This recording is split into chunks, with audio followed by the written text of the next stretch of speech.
identifying ourselves not in terms of who we are, but our victimization. Excessive boundaries that are so firm and so rigid. We have to be this thing. We have to be the special thing to be okay in our mind, this idealized version of ourselves, but we could never be. It's like our original sin. There are people who are benefiting financially through other people's pain. And all of this is stuff that our field has either subtly or very assertively encouraged.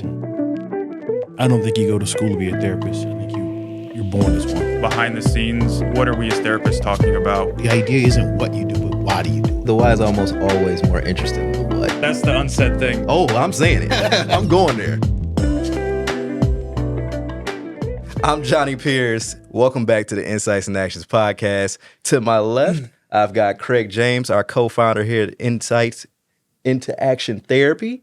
How you doing? He's How you doing? Co-founder of this practice, the recovery side of the practice, and every other practice that you could do that would be well for you. To my right, I got Matt Christian, the man, the myth, the legend, our editor, our HR, and everything in between. We love Matt. People are going to think I'm actually the HR person. You are the HR person. person. Yeah, which is, That's what you've been. Which is helpful because all the complaints are about me. So it works out. I keep getting exonerated every time. Hey, the system works. And we got the man, Johnny Pierce. Yes, he do. Don't call him doctor. Don't call him doctor, but I keep doing it. All right, fellas. So what do we get into today, Craig? I know each of us came up with some ideas of some things kind of in the realm of therapy, mental health, culture that that we don't like so much. I mean, we talk about the conversations are endless between us and the folks in the practice, and I think today we get to really tap into the trends that we're seeing. Some are positive, some are not so, but really we just get to talk today about the trends that we're recognizing in our profession, which I think are worth discussion. So Yeah, for sure. And because we're even-handed with this, we'll have a follow-up at some point in time where we really highlight the things that we love about what's going on in our field. But we've had a number of clinical meetings, team meetings, where I think all of us, every person in the practice has identified at least one thing that just really it's not helpful. It's not helpful to the field. It's not helpful for our clients. And if we don't start to do things a bit differently, we may lose some of the ground that we've gained as far as the stigmatization of being in therapy, the use of our practice. We may start encouraging people to look at themselves and other people in a way that's not consistent with overall health. Yeah.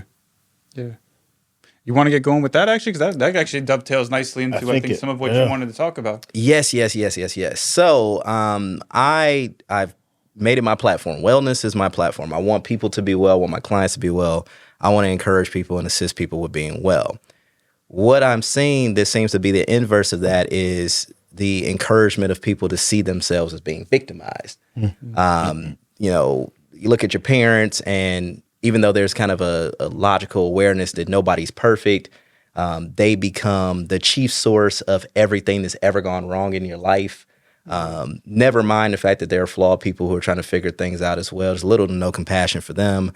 You go out into your world, you look at the school systems, everybody's getting bullied, everybody is a bully.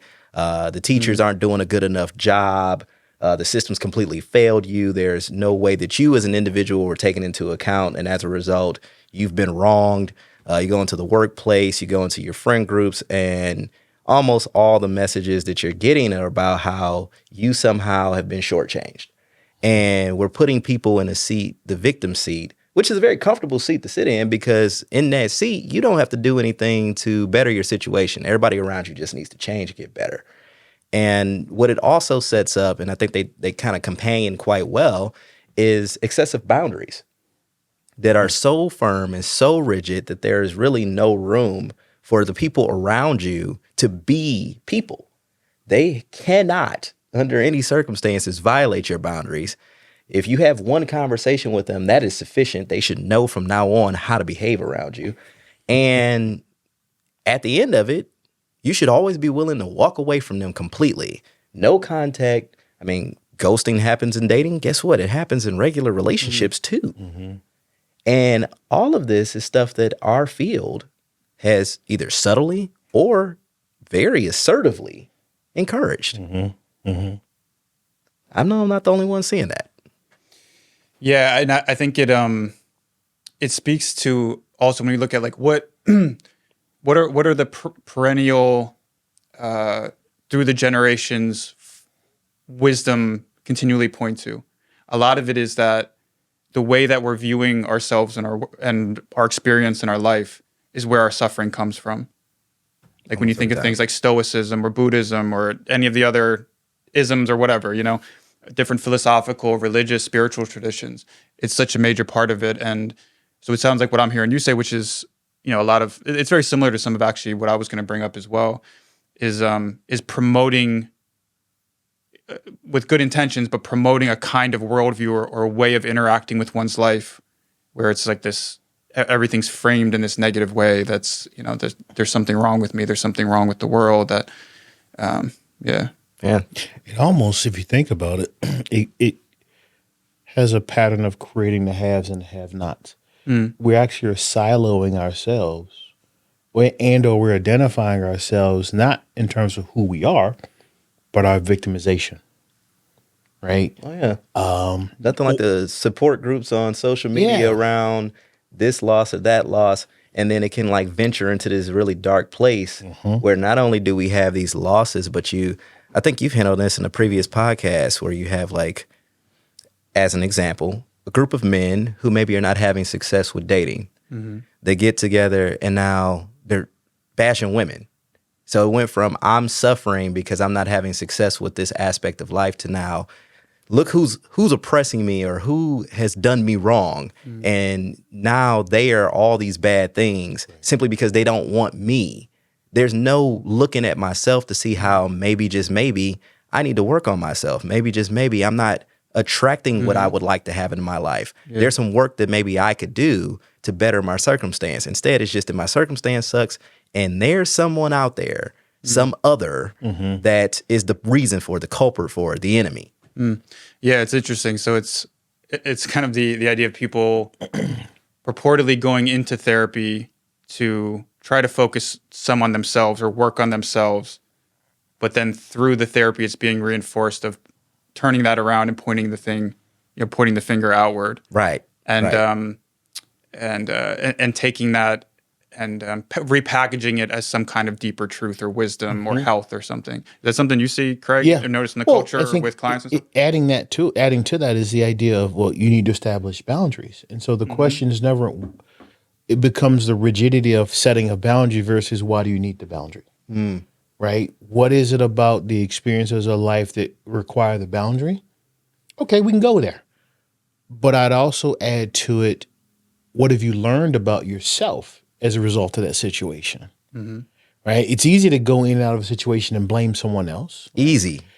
Because you can use that thinking, that experience to actually not grow, but to stay stuck. But if you take the approach of what have I learned about me, then you can grow. And then you might find the young lady or man or whatever to compliment you so that you can grow. So the answer is yes, I've seen it. I like to push the question of, as I just said, what have you learned?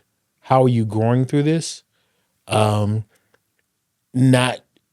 think I've said it here and I say it repeatedly, not every experience is a trauma. What if it's a life experience? And if you can learn from the experience, you actually get to grow. And you can add more Craig, value. everything's toxic. Yeah, I don't know what toxic. I don't even know what that means. Right? You What's gotta that stay We don't away need to from know it. what it means, Craig. It's Oh, a just have to stay- hazard. okay, You okay. gotta Makes stay us away right. from it. It wins arguments, Craig. Okay. The meaning doesn't matter. You're toxic. You're toxic. You're Right now, toxic you're and being toxic. or you're gaslighting me. You got to be gaslighting me. You Which disagree I- with me, you're gaslighting me. Yeah. Damn it. Yeah. It's that kind of therapy speak Wait. type of thing. But go ahead, I'm sorry. No, I'm sorry for being toxic. You had a different experience than me, and you're telling me that your experience is just as valid as mine? I don't like the sound of that. I don't like the sound of that at all. No. I don't know what toxic means either, but I'm pretty sure Craig's toxic. I feel it in my heart. Every chance I get. I'll let you know when I figure out why, but But fellas, I got an seems clear. exercise that I like to do with clients, and I think that it demonstrates the difference between victimization and working to be well. So if you don't mind, Craig, would you put your beverage down? All right. Here we go. Yes. This time we're coming with instructions. We're going to be like a how-to video. So, gentlemen, if you don't mind, just go ahead and extend your arms outward.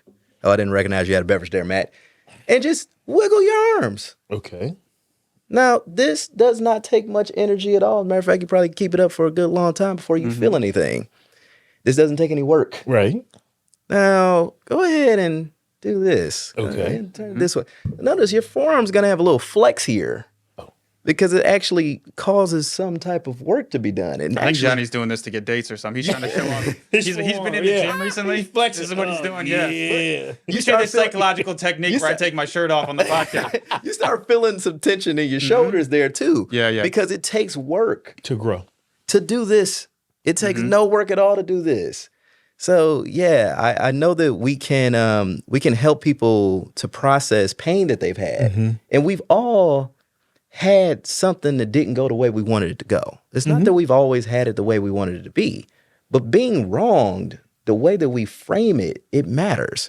Now to play the other side of it, because and I'm thinking this could be with a lot of things, but particularly with trauma. When trauma and trauma becomes stuck or chronic or becomes this more of like a PTSD type of thing where it isn't processed, it isn't move past, that I think a lot of times it can be stuck due to people having these beliefs about the trauma where they're responsible for the trauma in some way.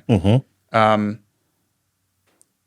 I think working through those beliefs can often be an important piece of recovery from like a PTSD or trauma. Right. Which is kind of the other side of that. And but I it's think almost like that's- that idea is trying to be applied to everything. That thing's gone too far. That thing has gone far too far. So like, let's say you grow up in poverty. And as a result of you growing up in poverty, you get bullied at school because your clothes aren't the coolest or whatever the case may be. You can talk about the pain of growing up in poverty, which in some ways is the result of your parents not having the resources they need to have.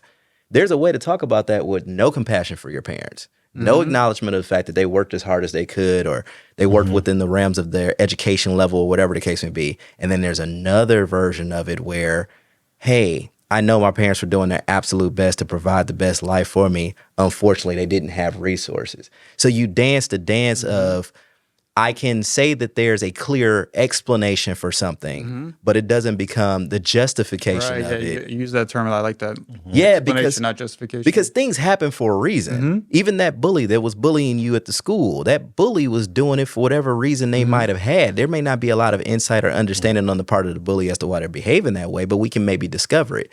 But talking about things in a more fair and even way where we acknowledge that we do have things go against the way we wanted to go. It's not to say that everything's hunky-dory and everything's perfect, but we don't have to be a victim every single time. You know what I think we're looking at is, on some level, going bigger. We're looking at standards, patterns, generationally. Each generation has its thing that it has to endure and go through. I'm a Gen X, right? So I did a conversation with some mothers about a year and a half ago, and I used a term, explain what we were and what we went through as kids, the concept of a latchkey kid, and the qualities you had to go through, right? What you had to endure. Where's your key to get in your house? How do you get off the bus? Pay attention to what's going on around you. Go home, open the door, close the door, start homework, feed the dogs, maybe even get dinner started. So there were qualities in that generation that we had to do. Current generation, or the ones we're talking about in terms of victimization and boundaries, they got to figure it out. And I think, as the old man on the chair here, I just wonder where they're going to end up, right? I hear myself at times sounding like my parents about, man, your generation's in trouble. But that's because I know what I went through. I think there's something to be said about these trends that we're seeing and we're talking about, and what is society doing, and are we really benefiting from it, or are we hurting? Right? But that reality check comes.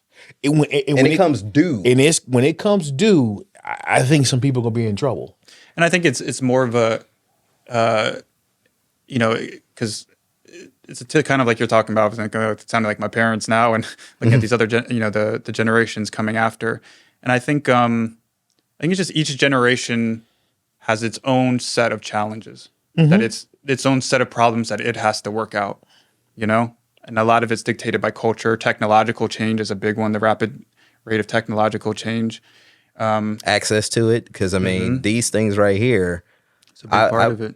I was 17 when I got the first computer in my home. There was no smartphone. Well, go back to that for a second. I'm sorry to cut you off. Think about, you talk about tech. So for us, there were pagers. I miss pagers. Pagers were People fun. laugh when I say it. Craig, I go, think about, when you paged me, you had to wait for me to respond.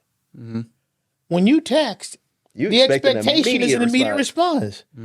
Nobody should have that much access to anyone. Working out emotional content through Right. text messages and emails. And I wonder if that's the challenge. That's a challenge of the generation we're talking about. For sure. Which is why you have access to everything. You can't tolerate it because you have gotten too much too soon, which means you set boundaries because maybe you got it before you were ready. Right? Maybe it was too much.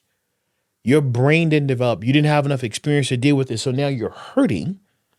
Not because somebody did you wrong, but because you didn't have the chance to grow and understand it. I got to respond to this text. I'm like, whatever. Child, please. Yeah. And I think some of it is, it's a lot to ask for the kids to regulate it themselves. Yeah. Maybe we're kind of going off Oh, no, topic no, too much no, here, but but- or like it's either that or so asking the kids to regulate this thing themselves, this thing that's hitting all of these spots in their developing brain, both socially and then just biologically hitting their dopamine and everything. But and they don't have the kind of regulatory capacity that an adult would have at that stage anyway. Right. So it's a lot to ask for them to do it individually without whether it be the parents or socially putting some kind of guardrails Safeguards, yeah. in place, or then taking that even further is a thing that bothers me sometimes. It's like all of these things will happen, on the level of the school, the family, socially, and then I'm thinking particularly with like kids and teens and stuff, and then they'll bring them to therapy and say the parents might not even want to be involved in the therapy. Most Bring times them to not. therapy and say we'll teach them some coping skills, and it's like, I mean, okay, we could, But isn't that, but that's it's not really getting at what's going on here. but which goes to the trend that you've been identified, right? The idea that everybody needs to be in therapy. You speak to that because I think Yes. your pieces are leading to that. Well, so and mine, the spirit of what I was thinking about, again, it's very similar to like what you were talking about. Yeah. But often when I tell people that I'm like what I do for a living, they'll say, I think that's all, that's great. I think everyone should be in therapy, or everyone would benefit from therapy. And I might have even said that before at times, to be honest. I don't know. But I don't know. It's always kind of sat with me kind of odd. It's like, it's kind of an odd idea. I get where it's coming from. Yeah. But looking at and how at times this kind of impulse within our culture and the role that therapy or psychology in general can take in the this kind of modern secularized culture that I think can be unhelpful. And I've been trying to kind of flesh out my idea around this and what I'm thinking about, and you all, I'd be interested to hear what you all think. Well, yeah. So let me just go on a little like Tang, a do it. little, Go a little go. rant of what I was Go. thinking. Let's go, Matt. Particularly on my way here. Go, Matt. Go. So I think a lot of times our suffering is coming from, we have this, our kind of actual self, quote unquote, how we actually are. And then we have this image in our mind of this idealized version of ourself. And so much of our suffering is continually trying to make those two things the same. And it can never happen. And I think some of that also driven by, and this kind of goes to the generations and trying to solve different problems and corrective, particularly I think like maybe in the 80s and 90s and going forward, this thing of like self-esteem and trying to build kids' sense of self-worth or psychological health by everyone's special and you're perfect and you're amazing, and it becomes, I think, an enormous burden that we all carry because we all know we're not. We're not special. Right. We're not that thing that we have to be this thing. We have to be the special thing to be okay in our mind, this idealized version of ourselves, but we could never be. And so this is kind of like, to use this almost religious kind of analogy, it's like our original sin that we're not the specialness that we have to be. Matt's going there. And then therapy, at least in certain parts of our culture, can take on this kind of, in our secularized culture, this role of I can't be special in the way that I have to be. I go to therapy. It's almost like the high priest of the therapist to go absolve me of my sin by making my suffering special now. Oh.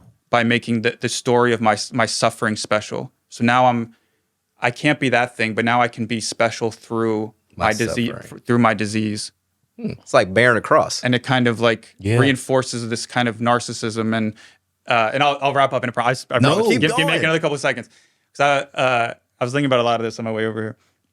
Because I think a lot of the things that I think are like the real signs of well-being and mental health are things like our minds and our behavior becoming simpler and more direct, less of this, just our minds are too complicated, just, too much lost in this abstract thoughts and everything.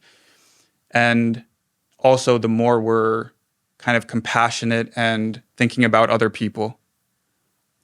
And then I think what, then coming into therapy at times, it can take this form then of increasing this hyperfixation on oneself and then spinning these very elaborate psychological theories, some of which hold more or less, I think, truth.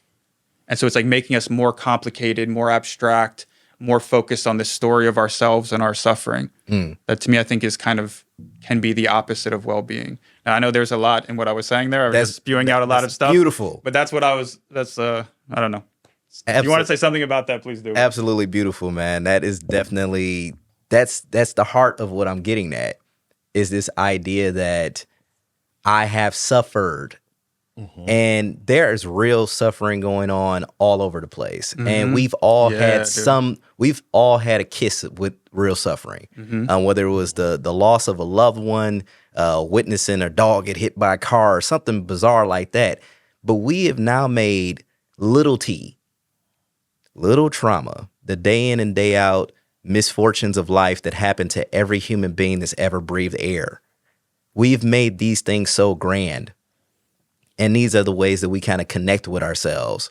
We group ourselves together around these shared, so grand little t experiences that it's getting strange. It's getting strange. And the idea of seeing ourselves as fundamentally flawed, man, the way you nailed that with the original sin aspect of it, that I've been told since I came out the womb and since I could understand words that I'm the greatest thing that walked the planet. I've been praised versus being encouraged. And I know I'm not that. I got good grades, but I know there are times when I don't understand things.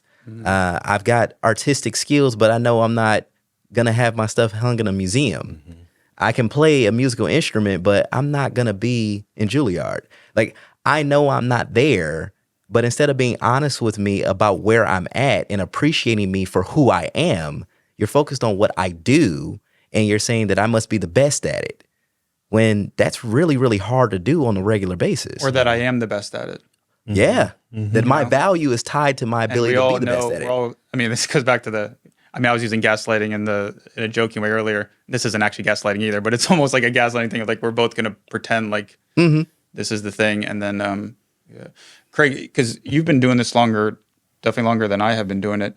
Do you notice like a change over time of how people talk about things related to their clients, or it could be just people out in the community or socially in general? Does it seem like?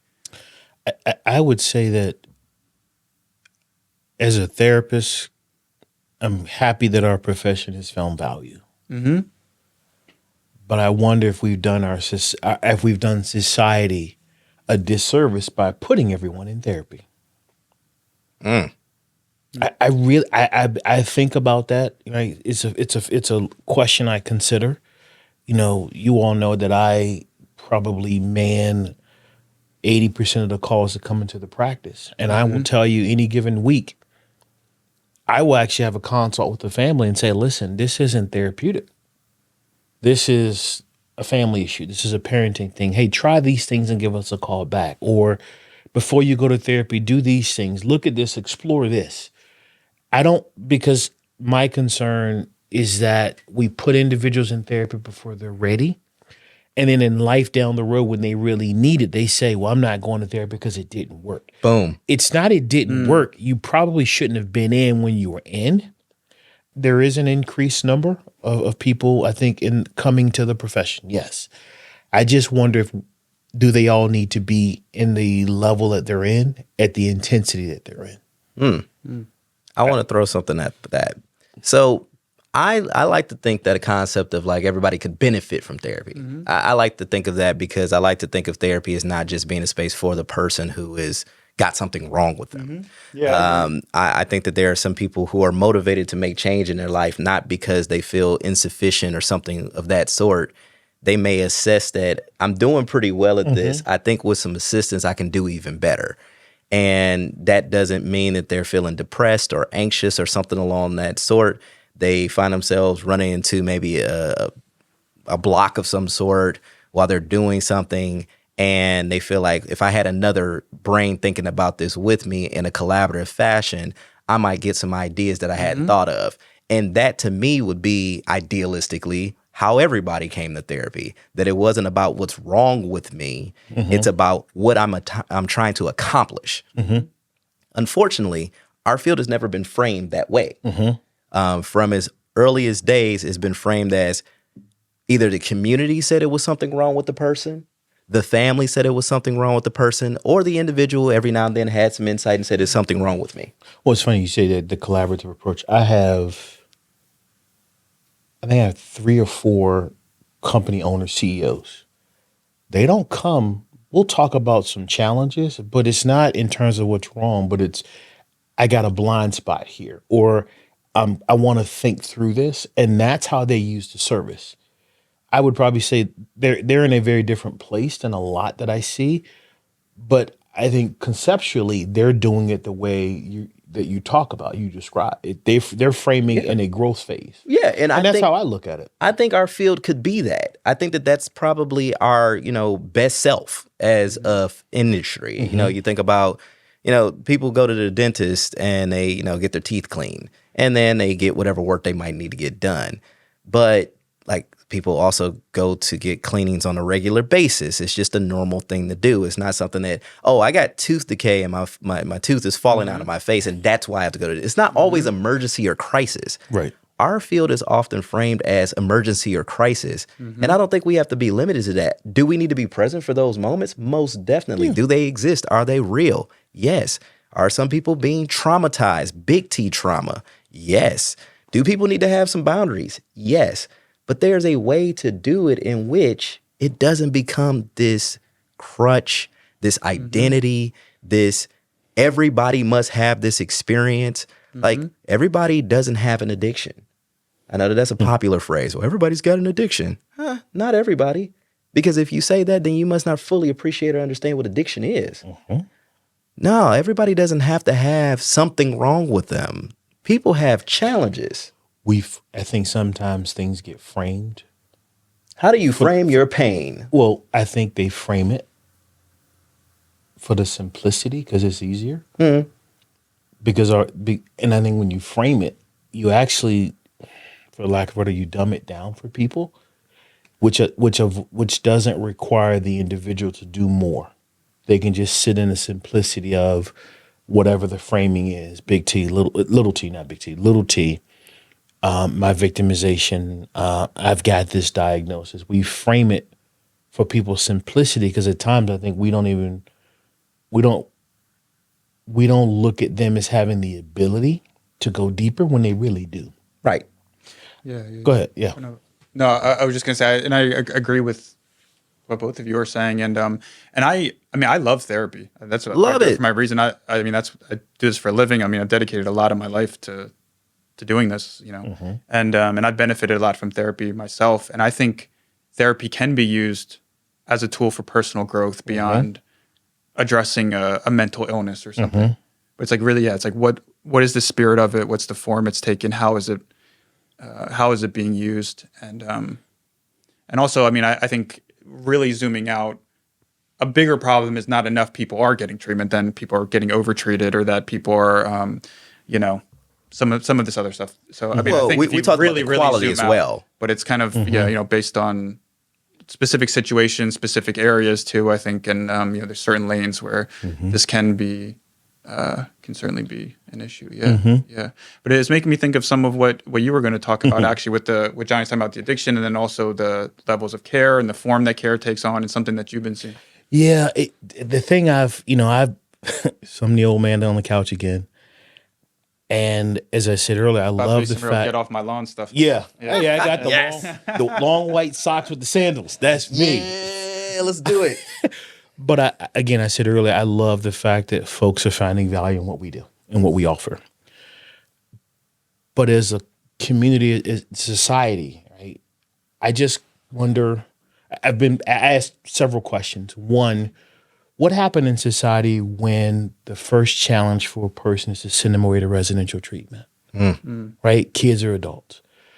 I just wonder. And then, so that's question one. The second question, and you guys think about it.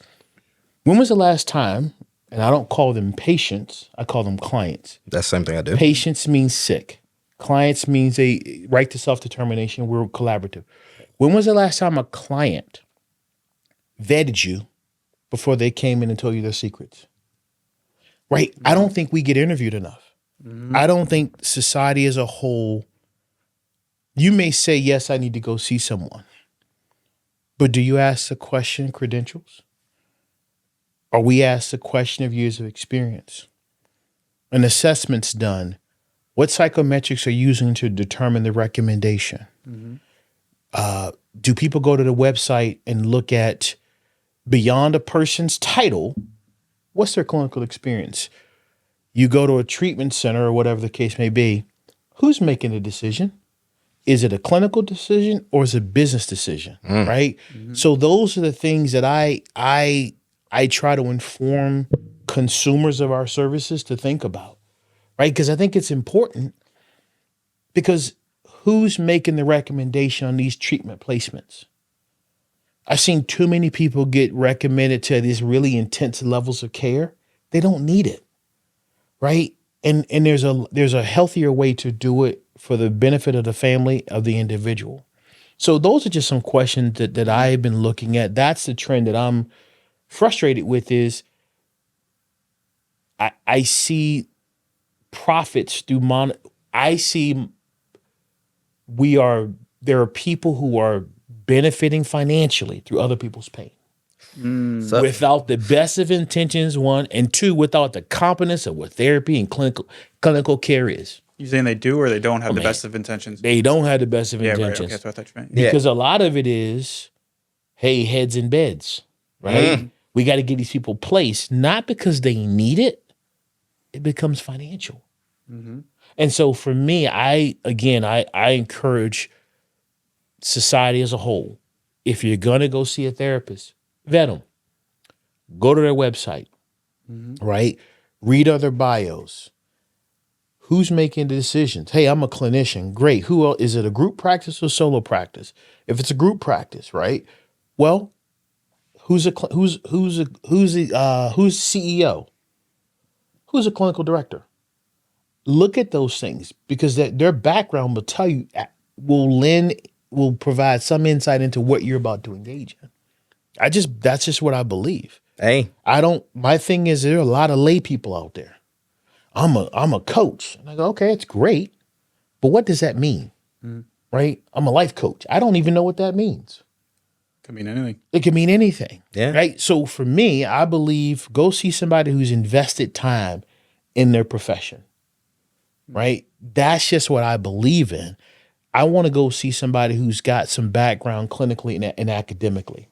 I'm not saying the lay person doesn't have some value, but whose advice are you taking? If you've got some type of internal medical condition, you going to the doctor or you going to the doctor's receptionist, right? Or the guy on the track who said, yeah, I had that problem too, and this is what I put. I put some Robitussin on it, right? Put some Bengay on it. Whereas some tussin on his knee. Put some tussin on the knee. Tussin on the knee. Vet who you're talking to and vet their purpose. That's the thing about treatment that I look at, treatment placements. Yeah, profiting off of sorrows is definitely not the way to go. And it's really sad because I see it, right? I don't know how we call out other folks. I don't think here's what I can say. I believe in the team that has been at Insight, that continues to be Insight, that will be at Insight moving forward because we get to challenge each other Right. from a place of different perspectives. And I think that we can make that not something that just exists within our practice. And I'm sure that there are other practices out there. Like, this is no slight to you guys. I'm sure you guys are doing great work and you got great teams.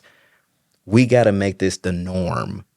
It shouldn't be something that's so special and unique. Not to, jump on what you said about people being special and being unique. You are unique and you may be special, but you don't have to be in order to be valued.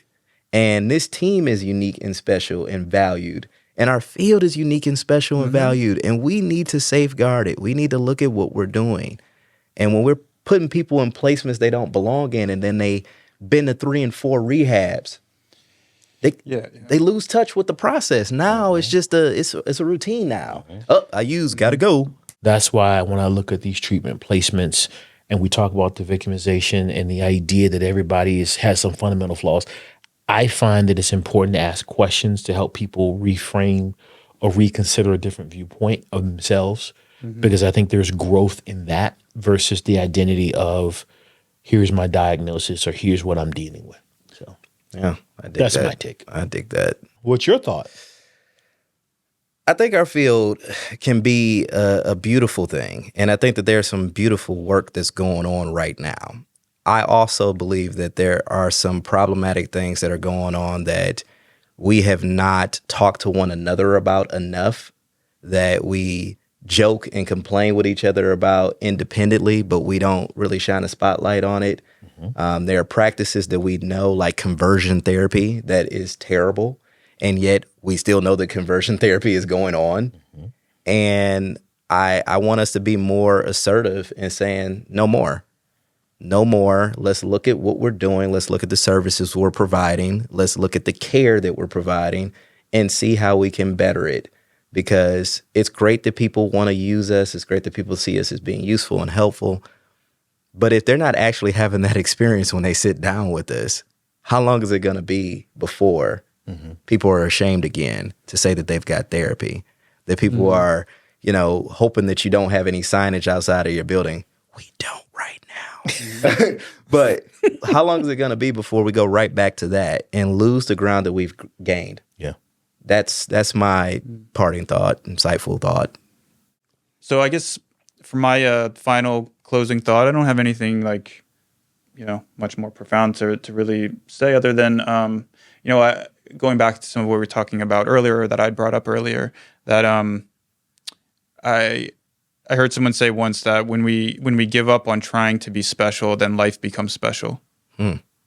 Oh, to sit with that. Say that again. To sit with that thought. When we give up on trying to be special, that then life becomes special. Oof. We can actually start living our real lives rather than chasing a life that isn't there. If the mics weren't so expensive, I would just say mic drop on that. Well, when you got money like Craig James, I'll drop this mic. We'll replace this thing right now. No, you don't. You got pennies, baby. I have pennies. Signing off Replacing those people in those residential treatment centers or whatever. Signing off from Insights and Actions. We want you to like, subscribe, follow, et cetera, comment. Share. Yes, share. Please do. All of that. Yeah, we really appreciate it. Yeah, we put a lot into it, and we love doing this. All right, y'all.